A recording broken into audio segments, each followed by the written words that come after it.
পড়াশোনার কোনো অবস্থাই নাই, উনি রাখেন নাই।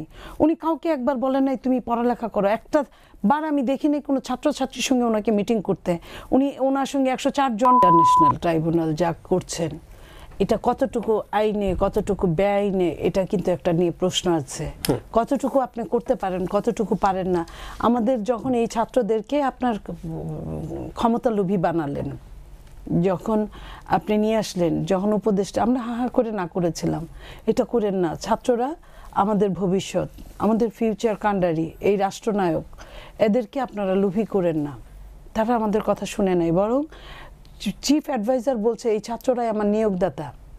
তার মানে ছাত্রদের লেখাপড়া সব কিছু ধ্বংস করে দিছে এই একটা লাইনেই। আজ পর্যন্ত উনি বলে নাই যে তোমরা বই খাতায় ফেরত যাও। পড়াশোনার কোনো অবস্থাই নাই, উনি রাখেন নাই। উনি কাউকে একবার বলেন নাই তুমি পড়ালেখা করো। একটা বার আমি দেখিনি কোনো ছাত্রছাত্রীর সঙ্গে ওনাকে মিটিং করতে। উনি ওনার সঙ্গে 104 জন সফর সঙ্গে গেছে। কোনো ছাত্রছাত্রীদের পক্ষ থেকে কাউকে নেওয়া হয়েছে কিনা আমি জানি না।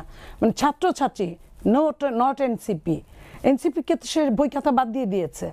রাষ্ট্রের রক্ষকরা আপনি শেষ করে দিলেন, ছাত্রদের শেষ করে দিলেন, রাজনীতিবিদরা তো আগেই শেষ। তাহলে থাকলোটা কি এই দেশে? ব্যবসায়ীদের কোনো চরিত্রই নাই, সিন্ডিকেট। তাহলে এই দেশে থাকলোটা কারা? আপনি আমার আমলারা তো সবচেয়ে বেশি আপনার লোভী এবং সবচেয়ে বেশি আপনার টাকাখোর। তাহলে এই দেশে, এই দেশটা নিয়ে ভাবার মানুষটা কে?